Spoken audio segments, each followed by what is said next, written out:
I am going to teach you 1.5 is first flight. त्याचे पहिले उड्डाण. धडा शिकवण्यापूर्वी तुम्हाला याची थोडा सारांश सांगत आहे. I am telling the summary of this first flight. एक तरुण सीगल, एक समुद्र पक्षी, या पक्ष्याची एक हृदयस्पर्शी व प्रेरणादायक कहाणी आहे. हा सीगल खूप लहान आहे. त्याला अजून उडायला येत नाही, कारण त्याने प्रयत्न केलेले नाहीत. त्याला त्याचे आई वडील त्याला उडण्यासाठी सांगतात, पण त्याच्या पंखावर त्याच्या क्षमतावर संशय आहे. परिवारातील सर्व सदस्य त्याला या ठिकाणी भित्रा म्हणतात. एके दिवशी त्याचे आई वडील त्याच्या भावंडांना ओढण्याचे परीक्षण देताना त्यांनी पाहिले, पण त्याला त्यात सहभागी व्हायचे धैर्य झाले नाही. तो फक्त बघत राहतो. तेव्हा त्याला भूक लागते. आई त्याला अन्न दाखवते व आपल्याकडे आकर्षित करते. आई दाखवलेले अन्न व भूक हे त्याच्यासाठी मासा पकडण्याचे प्रेरणास्त्रोत बनतात. तो त्या माशावर उडी मारतो. त्याला त्याचे पंख पसरल्याचा अनुभव येतो आणि तो अजून उंच उडायला लागतो. आई वडिलांना व भावंडांना हा भित्रा पक्षी उडताना बघून खूप आनंद होतो. ते त्याचे अभिनंदन करतात. तो लहान पक्षी त्याच्या पहिल्या उड्डाणाबद्दल खूप आनंदित व रोमांचित होतो. या प्रस्तुत कथा आपणास अशी शिकवते, आपण आपल्या सुप्त गुणावर व क्षमतेवर विश्वास ठेवला पाहिजे. असं या आत्मविश्वासाने जर आपण प्रयत्न केला तर अशक्य जगामध्ये काहीच नाही. अशी या थोडा सारांश तुम्हाला मी मराठीत या ठिकाणी सांगतो. मी आता डायरेक्ट तुम्हाला पॅरेग्राफला सुरुवात करतो. His first flight. The young seagull was alone on a ledge. His two brothers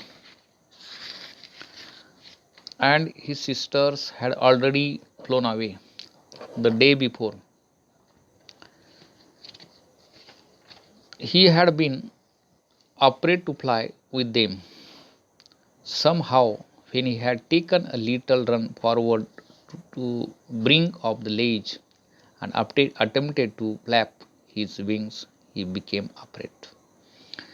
The great expanse of the sea stretched down beneath, and it was such a long way down, miles down. मी तुम्हाला थोडे मराठीत सांगतो. हा young शुगल, हा समुद्र पक्षी एकटा त्या ठिकाणी त्या लेज म्हणजे त्या खडकाचा एक उंच कडा त्या ठिकाणी एकटा होता.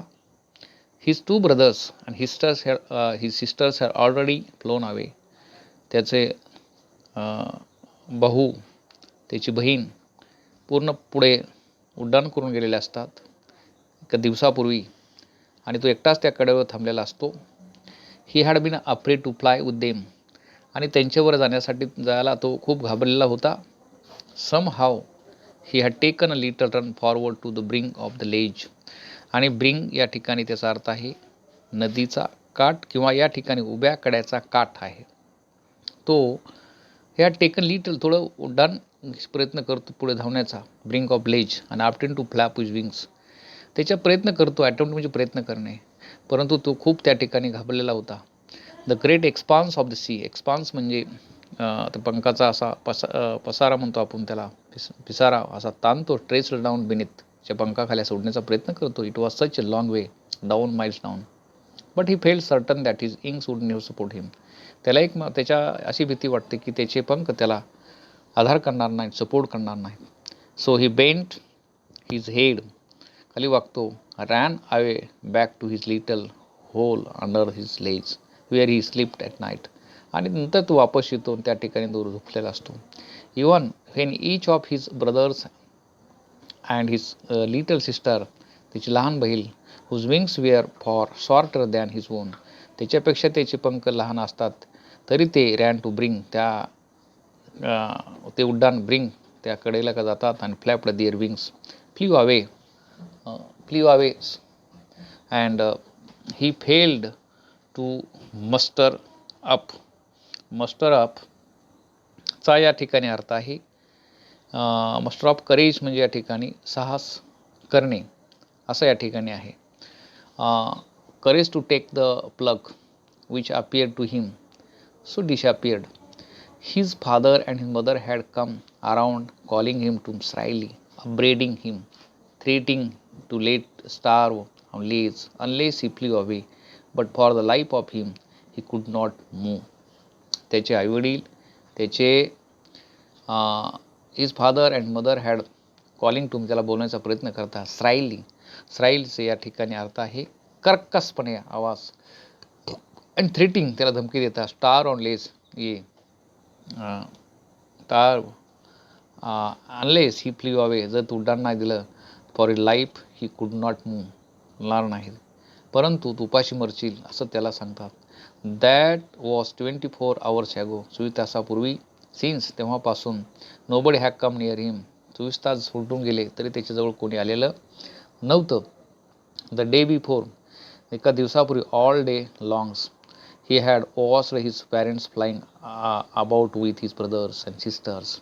त्याने त्याचं निरीक्षण केलं की त्याचे आई वडील त्याचे भाऊ आणि त्याची सिस्टर बरोबर ते पुढे गेलेले आहेत उड्डाण करून. Perfecting them in the art of flight and teaching them how to skim, आणि त्यांना ते शिकवत आहेत कसं उड्डाण करायचं या ठिकाणी. Skim the waves and how to drive the for fish, आणि कसे माकडं पाचवायचं, ड्राईव्ह करायचं मासे पकडे, हे त्याला शिकवतात. And he had in fact seen his older brother catch his first hearing and Tihor is standing. आणि डिहोरच्या ठिकाणी eat up hurried angrily, या ठिकाणी ते खायचे प्रयत्न करतात. up means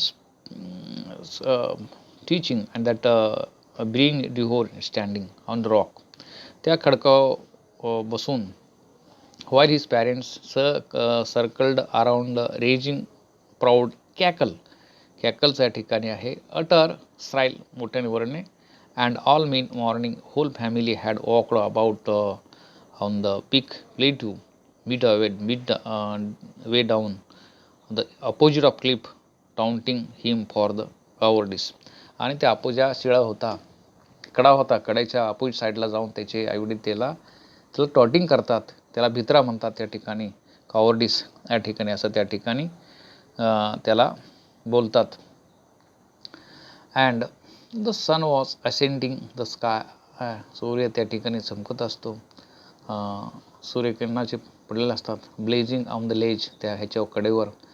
faced the south, ही फेड द हीट, त्या ठिकाणी त्याला एवढी उष्णता जाणवते की because he had not eaten since previous night, आणि गेल्या रात्रीपासून त्यांनी काही त्या ठिकाणी खाल्लेलं नाही, आणि ऊन पडलेलं असतं, भूक लागलेली असती. But he stop slowly out to bring off the ledge, परंतु त्या कडेच्या बाहेर तो येण्याचा प्रयत्न त्या ठिकाणी काही तो करत नाही. स्टँडिंग ऑन वन लेग, का पाय उभा राहतो. विथ अदर लेग हिडन, त्याच्या पंखाखाली बाकीचे पाय लपलेले असतात. अंडर हिज विंग्स, आणि ही क्लोज वन आय, तो एक डोळा बंद करतो. त्यानं other pretend to be falling asleep, आणि झोपण्याचा असं त्या ठिकाणी तो सोंग करतो. सिन्स दे नोटीस हिम, ते लक्षात येतं. He saw his 2 brothers and sisters lying on his plateau, त्या ठिकाणी एक plateau dozings with their heads and sunk in the next, त्याच्या तो भावाला आणि त्याच्या बहिणीला त्या ठिकाणी एका प्लेटू पडलेल्या त्या ठिकाणी असताना पाहतो. Next his father was preening his the feathers on his white back. Only his mother was looking at him. She was standing on the little high hump on the plateau, her white breast thrust forward. Now again she tore at the piece of fish that lay at her feet, then scraped each side of her beak on the rock. The sight of the food maddered him, and how he loved to tear food that way, scraping his break now and again to wit it here. या ठिकाणी प्रिनिंग याचा या ठिकाणी अर्थ आहे चोंचीने पंख साफ करणे, हम म्हणजे उंच ओढा, क्रॅप्ड म्हणजे या ठिकाणी घासणे आणि वेट म्हणजे धार लावणे. या ठिकाणी ते मासा त्यांनी how he loved tear food आणि ते जे मासा पकडलेला असतो ते फाडण्याचा प्रयत्न करतात, जेणेकरून त्याला त्या पक्षाला समुद्र पक्षाला मासे खूप आवडतात. मग ते आपले ते ढोंग करतात की यालासुद्धा आपल्याकडे मासा खाण्याच्या ओढीनेसुद्धा तो उड्डाण करेन. स्क्रॅपिंग हिज बिग चोन्स now and again to whet it. विटचा अर्थ या ठिकाणी धार लावणे, असं मासा पकडून त्या ठिकाणी चोंचीत घेऊन असं आपटणे आणि खाण्याचा प्रयत्न त्या ठिकाणी करतात. गा गा गा he cried begging her to bring him some food. गाव कोल अप स्क्रॅप्ड बॅक. गा ते मग त्याला सांगतात ये असा या ठिकाणी त्याला प्रयत्न करतात. But he kept calling plaintively. परंतु त्या ठिकाणी प्लेंटीची या ठिकाणी अर्थ आहे प्लेंटीचा या ठिकाणी अर्थ या ठिकाणी दिलेला आहे. कोन्स means and then he felt dizzy. Dizzy म्हणजे चक्कर येऊन पडणे. And he flapped his wings once and he soared upwards, gaga gago. But his mother swept past him. जवळ येते. Her wings making loud noise. मोठ्याने आवाज करते.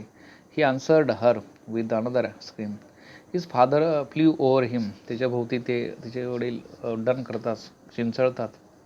And he saw his two brothers and his sister flying around him आणि curveting and banking कुणवणे and soaring and diving. त्या ठिकाणी ते उड्डी मारण्याचा प्रयत्न ठिकाणी करतात. अँड दिस त्या ठिकाणी बघा या ठिकाणी तो पसरून कसा तो धावण्याचा त्या ठिकाणी उडण्याचा प्रयत्न ठिकाणी कसा त्याने त्या ठिकाणी केलेला आहे. पुढं पहा. ही completely forgot that he had not always been able to fly and commanded himself to dive and soar, curve, shrieking shrilly, making loud cried. He completely forgot that he had not always been able to fly. पण त्याला माहीत असतं प्रयत्न केला नसतो उडण्याचा आणि commanded himself to डाईव्ह. तो उडी स्वतःला एक कमांडेड करतो, डाईव्ह करतो उडी अँड शुअर उड्डाण घेणे, कर्व श्रिंकिंग स्ट्रायली. And he was near the sea now. तो आता ते का समुद्राजवळ होता. And flying straight over the it. त्याच्यावर तो उड्डाण मारतो. And facing straight out over the oceans. त्या समुद्राकडून तो स्ट्रेट असा थोडा हे करतो. आणि he saw vast green sea beneath him. त्याच्या खाली मोठा असा त्याला लाल निळसर असा समुद्र खाली दिसतो. वाय लिटल रिजेस म्हणजे चेन ऑफ हिल्स टेकडीच्या मूविंग ओव्हर हिट. आणि टर्न हिज बॅक. त्याची मान फिरवतो sideways and cawed amusedly. His parents and his brothers had sisters had landed on the great flooring ahead him. त्याचे आई वडील त्याचे भाऊ बहीण had landed on his green flooring around him. त्याच्या भोवती त्या फिरतात. They were beckoning to him. Beckoning म्हणजे मानेने किंवा हाताने खुणा करून त्या ठिकाणी त्याला बोलवतात. And he dropped his legs. तर त्या ठिकाणी तो थांबतो. To stand on the green sea. त्या ग्रीन सी जे हिरवक समुद्र असतं त्याच्यावर तो थांबण्याचा त्या करतो. His leg sank into it. त्याचे पाय त्या ठिकाणी पोहतात. सँक करणे. He screamed with fright. आणि he attempt to rise again flying to his wings. आणि नंतर तो किंचाळतो आणि त्याला सानंद वाटतो की मला उड्डाण घ्यायला लागलं. But he was tired and weak. पण त्या थकलेला असतो. विथ हँगर बुकेनं. He could not rise. Was exhausted. But by the strange exercise his feet sank into exhausted. या ठिकाणी अंत विअर आउट थकलेला असणे. By the exercise. His feet sank into the green sea. त्याचे पाय त्या ठिकाणी त्या ग्रीन सीमध्ये हे इसरले असतात. देन हिज बेली पोट touched it and he sank no further. He was floating on it. त्या ठिकाणी तरंगतो. And around him his family was screaming, praising him, and their beaks were offering him scraps of dogfish. He had made his first flight. अशा पद्धतीने त्या ठिकाणी पहिले त्यांनी उड्डाण त्या ठिकाणी केलेलं असतं. देन लॉयड वेहेरी, this is a writer of this. आणि यामध्ये तुम्हाला मला सांगण्याचा या ठिकाणी असा उद्देश आहे की या कथेमध्ये आईवडील आणि भावंडांना त्याला मित्रपक्षाने उडताना बघून खूप त्या ठिकाणी त्याला आनंद वाटतो आणि शेवटी त्याचा त्या ठिकाणी अभिनंदन करतात. तो लहान पक्षी त्याच्या पहिल्या उड्डाणाबद्दल त्या ठिकाणी खूप आनंदित आणि रोमांचित होतो. या कथेमधून मला असं तुम्हाला एक सांगायचं आहे की आपल्या अंगी जर कॉन्फिडन्स असेल, आपल्या क्षमतेवर आपला विश्वास ठेवला पाहिजे आणि कोणती गोष्ट जगामध्ये अशक्य नाही ते शक्य असते. काही मुलंसुद्धा असे असतात, जर आपण काही मुलांना सुरुवातीला जर आपण पोहायला आपण नदीमध्ये घेऊन गेलो तर मुलं ती पोहण्यासाठी येत नाहीत. त्याला भीती वाटत असते.